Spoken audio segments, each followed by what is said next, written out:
J'ai pas mal hésité quant à l'œuvre que j'allais aborder dans cet épisode,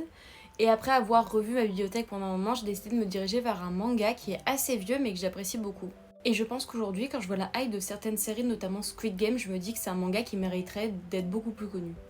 Aujourd'hui, je vais vous parler de Hunt, le jeu du loup-garou, Ryo Kawakami et de Kudo. On y suit l'histoire de Airi, une lycéenne qui un jour se fait kidnapper et se retrouve enfermée dans une pièce avec d'autres élèves de son lycée. Ils vont devoir effectuer un jeu du loup-garou grandeur nature.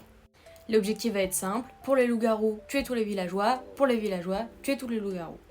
Je vous parlais de Squid Game au démarrage parce que Hunt, ça fait partie de ces œuvres qui reprennent des jeux qu'on connaît souvent de notre enfance et qui vont les remanier dans une version beaucoup plus sombre.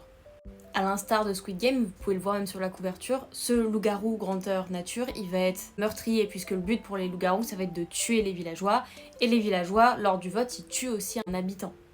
C'est un des mangas que j'ai découvert dans le Coyote Mag à l'époque, et en fait en voyant l'annonce de sa sortie, j'ai couru l'acheter parce que le jeu du loup-garou c'est un jeu que j'apprécie énormément, et donc je me suis empressée de le lire, et vraiment ça vous tiendra en haleine, c'est vraiment un manga aussi un peu d'enquête forcément, puisque le but c'est essayer de comprendre qui a quel rôle, et de voir le personnage principal essayer de s'en sortir. Bien évidemment, ce manga s'adresse du coup à un public averti puisqu'il peut être assez sombre, assez gore par moments aussi, mais franchement, ça va dans l'ambiance globale de la chose.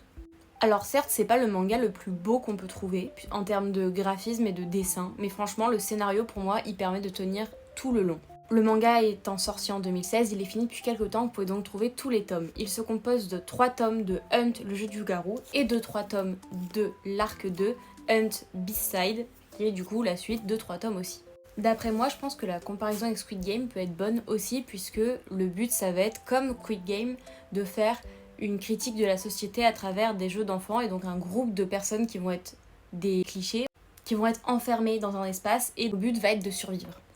Enfin bref, je vous recommande Hunt, le jeu du loup-garou, c'est toujours édité chez Soleil Manga, c'est toujours disponible, n'hésitez pas à lire ce manga, il ne me semble pas qu'il a été adapté en animé, mais je vous conseille vivement de le découvrir.